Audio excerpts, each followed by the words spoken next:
사랑하는 성도 여러분, 4월 24일 토요일입니다. 우리가 하나님 말씀 묵상하며 이 하루의 날을 시작하시겠습니다. 기도하십니다. 아버지 하나님 감사합니다. 새날을 주시니 감사합니다.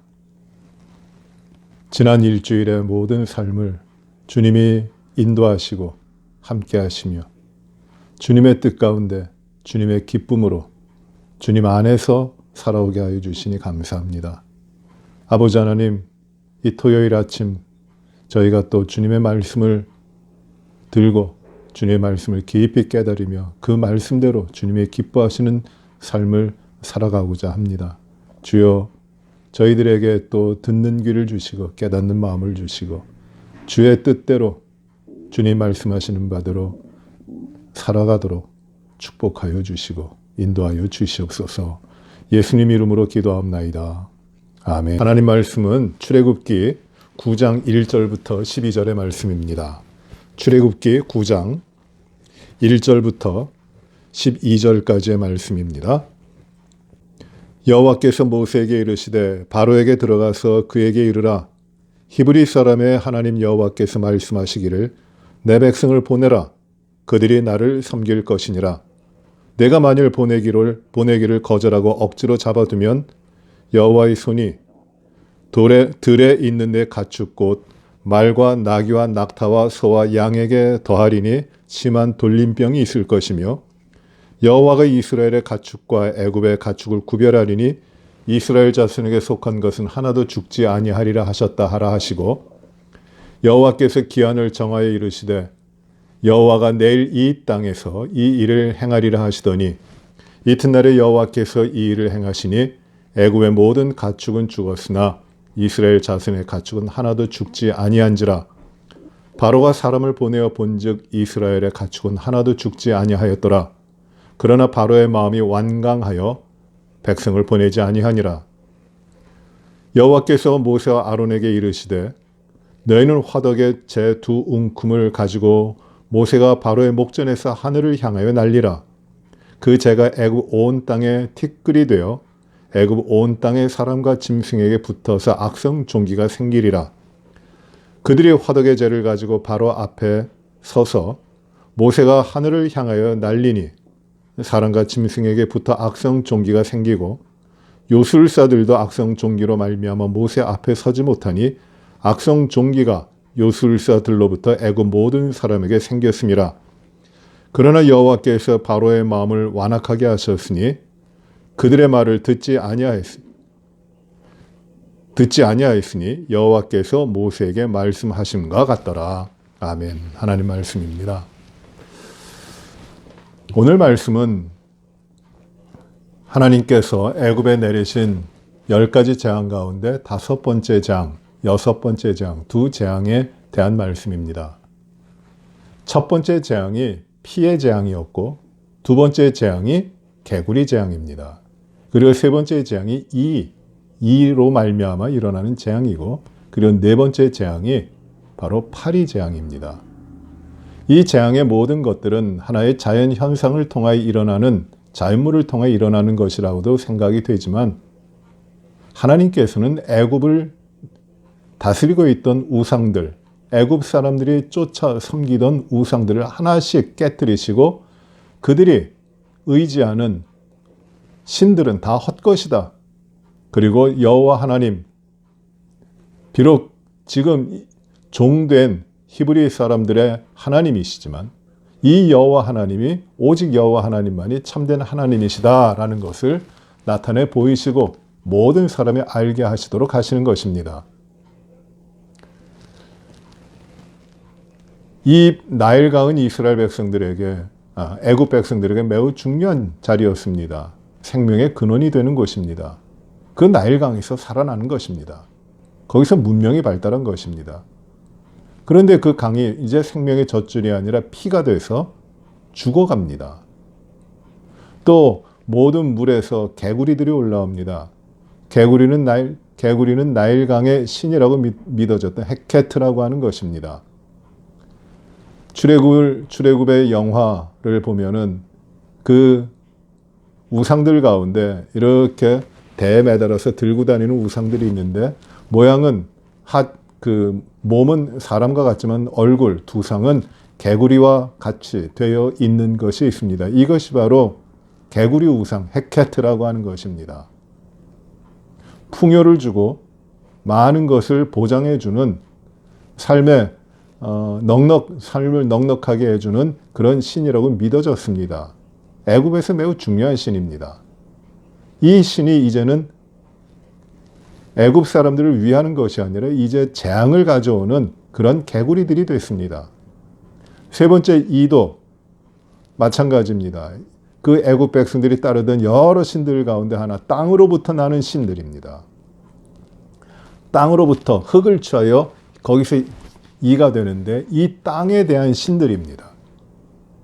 그리고 네 번째 파리 재앙도 마찬가지로 이 애굽 사람들이 믿던 신인데 이 신의 이름은 무엇이냐? 케프라라고 해가지고 풍뎅이 같은 것이에요. 그런데 이것은 의학의 신이다 이렇게 믿어지고 있었던 애굽의 우상입니다. 그런데 하나님이 이 모든 신들을 다 깨뜨려 버리시는 것이에요. 이것이 이런 신들이 너희를 위하는 것이 아닌 가짜다. 여호와 하나님만이 참된 신이다 라고 보여주고 계시는 겁니다. 그러나 바로는 이스라엘 백성들을 애굽에서 나가도록 허락하지 않고 마음이 완강해지고 또 완악해져서 고집을 피웁니다. 하나님이 인정하지 않는 것입니다. 하나님께서는 이제 다섯 번째 재앙을 내리십니다. 그것이 바로 가축들에 생기는 돌림병입니다. 그래서 가축들이 죽어갑니다. 애굽 사람들에겐 이 가축이 전염병으로 죽는 이 재앙이 임합니다. 그래서 애굽 사람들의 가축은 다 죽습니다. 그러나 하나님께서는 이스라엘 백성들의 가축은 죽지 않게 하십니다. 구별이 이루어집니다. 애굽과 이스라엘, 하나님의 백성과 하나님의 백성이 아닌 이방인, 구별이 됩니다. 이 구별은 파리 재앙 때부터 있었습니다. 네 번째 재앙이 파리 재앙 때부터 있었습니다. 그런데 이 다섯 번째 재앙인 다섯 번째 재앙, 이 돌림병의 재앙을 통해서 이 애굽 사람들과 그리고 이스라엘 사람들의 완전한 구별이 이루어집니다. 하나님의 사람과 하나님의 백성과 그렇지 않은 이방인들에 대한 구별입니다. 즉 하나님을 섬기는 자들과 우상들을 따르는 자들에 대한 하나님의 심판이 나뉘어지는 것입니다. 애굽의 모든 가축이 죽습니다. 바로도 이것을 알고 두려워해야 되는데 마음이 더욱 완강해집니다. 완악해집니다. 돌이키질 않습니다. 바로 이어서 여섯 번째 재앙을 임하게 하십니다. 이것은 악한 종기의 재앙입니다. 그런데 이 여섯 번째 재앙, 이 악한 종기의 재앙부터 이 재앙이 사람의 몸에 붓게 됩니다. 이제까지는 이라든지 파리라든지 개구리라든지 이 가축들에 붙는 전염병이었는데 이제는 사람들에게 악성 종기가 붙게 됩니다.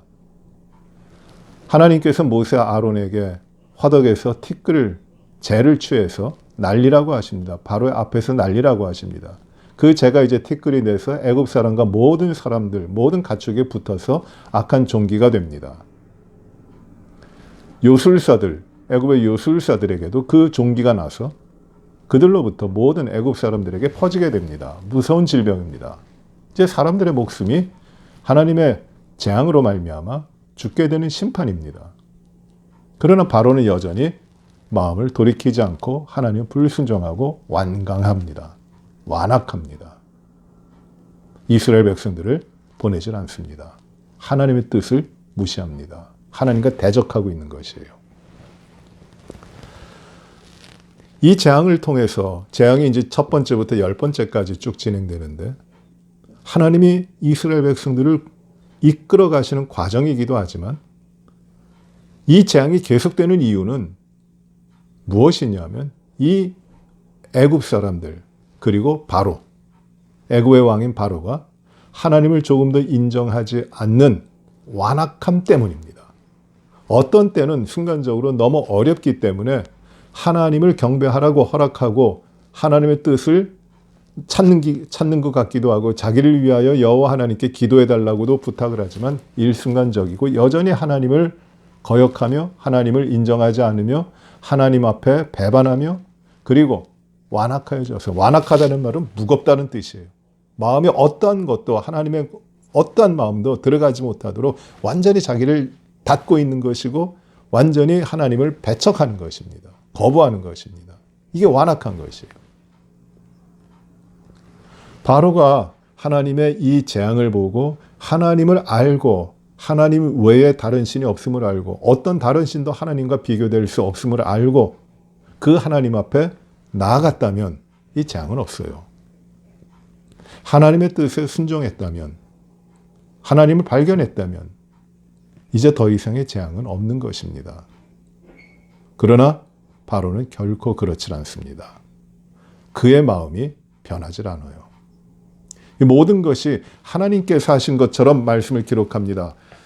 12절 보시면 그러나 여호와께서 바로의 마음을 완악하게 하셨으므로, 하나님이 바로의 마음을 완악하게 하셨다는 것. 그래서 하나님께서 바로의 마음을 돌이키지 못하도록 하셔서 완악한 채 남겨두셨기 때문에 바로가 이렇게 했다 생각할 수도 있습니다만 그건 아닙니다. 하나님이 바로의 마음을 완악하게 하셨다는 것은 하나님께서 모든 것을 주관하고 계신다고 하는 의미입니다.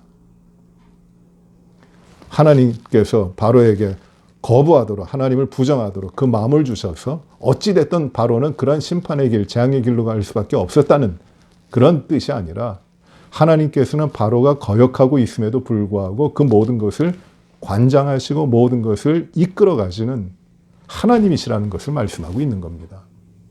바로는 모든 순간에 하나님을 거역하지만 그러나 하나님은 그걸 뛰어넘어 모든 걸 이루어 가신다는 뜻이에요. 여러분, 오늘 이 말씀이 이제 이스라엘 백성 출애굽에도 초점이 맞춰져야 되지만 저는 여러분들과 바로 이 완악함, 완강함, 하나님을 거역하고 하나님을 인정하지 않는 이 죄악의 모습이 우리들에게도 나타날 수 있다고 하는 것입니다. 하나님 앞에 마땅히 순종하고 하나님만이 유일하신 하나님을 알고 하나님을 따라가야 되는데 그렇지 않고 하나님 없이 하나님을 거부하고 살아갑니다. 이것을 가리켜 무엇이라고 하냐면 교만이라고 하는 겁니다. 교만은 우쭐한 것만이 교만이 아닙니다. 진정한 교만은 무엇이냐면 하나님을 받아들이지 않고 내가 하나님 없이도 살아갈 수 있다고 하는 것이 교만입니다. 하나님은 교만을 미워하십니다. 왜? 모든 피조물은, 모든 인간은 하나님 앞에 자기 자신을 내세울 수 없는 아무것도 아닌 존재들인데 오로지 하나님의 은혜로만 살아갈 수 있고 하나님의 생명 주심을 통하여만 살아갈 수 있는 그러한 연약한 존재들, 아무 가치 없는 존재들인데 그 인간들이 하나님을 인정하지 않고 자기 자신의 힘으로 살아간다? 이게 교만이에요. 하나님이 가장 미워하시는 것이 교만입니다. 일을 좀 못해도 됩니다. 좀 지혜롭지 못할 수도 있습니다. 그러나 하나님을 인정하지 않고 하나님 앞에 자신을 닫아버리고 하나님을 거부하는 것, 이게 가장 심각한 죄악입니다. 이게 우상숭배고요. 하나님 없이 여기는 것이고 이게 두려운 겁니다. 하나님은 그 하나님 없음에 대한 하나님을 거부한 이 완악함과 완강함에 대하여 하나님이 심판하시는 것이에요.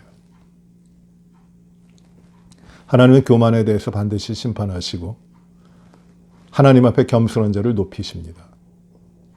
겸손해야 삽니다.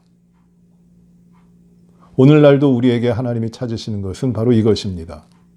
나 이외에 다른 신은 없다. 오직 하나님 여호와 하나님만이 참된 신, 살아계신 유일한 여호와 하나님이시기 때문에 나를 공경하라. 나 하나님 앞에 충성되고 헌신하고 하나님을 순종하는 삶을 살아가라. 하나님 앞에 겸손하라. 그것이 하나님께서 모든 사람들의 삶에 요구하시는 겁니다. 우리는 겸손해야 됩니다. 하나님 앞에 겸손해야 됩니다. 그래야 살아가는 겁니다. 때로 우리가 하나님 앞에서 돌같이 마음이 굳어져서 나밖에 모르고 하나님도 다 없이 여기고 살아가고 있지 않아요? 이게 죄악입니다. 내가 지혜가 많다고, 내가 가진 것이 많다고 우쭐하면서 내가 모든 걸 할 수 있다고 생각하지 않습니까? 아닙니다. 이게 죄악이에요. 우리는 언제나 어디서나 내가 아무것도 아니었지만 하나님의 은혜로 하나님의 자녀된 구원받은 하나님의 생명을 얻은 자들로서 언제나 어디서나 우리의 마음을 하나님 앞에 열고 우리의 삶의 모든 부분을 하나님 앞에 드리며 겸손하게 하나님 앞에 겸손하게 살아가야 되는 것입니다. 겸손하지 않는 자는 실패합니다. 오늘 우리가 진정으로 하나님만을 의지하고 하나님만을 따라 순종하며 살아가는 겸손을 우리의 삶에 허락하여 주시옵소서. 어떤 때든지 어떤 상황이든지 누구를 만나든지 어떤 대화라든지 내가 드러나는 것이 아니라 하나님이 드러나시고 나는 하나님 앞에 아무것도 아니라고 하는 이 겸손을 늘 가지도록 하여 주시옵소서.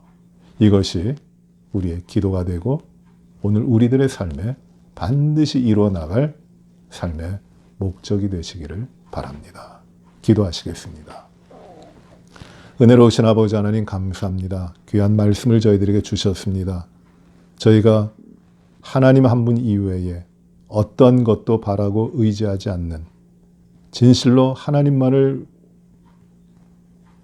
존중하며 하나님 앞에 겸손한 삶을 살아가도록 인도하여 주시옵소서. 헛된 것들, 가치 없는 것들, 거짓된 것들에 따라가지 않게 하시고 미혹당하지 않게 하시고 온전히 하나님만 의지하며 하나님만 바라보며 나아가는 저희들의 믿음의 삶을 오늘도 부끄럽지 않게 살아가도록 하나님 인도하여 주시옵소서.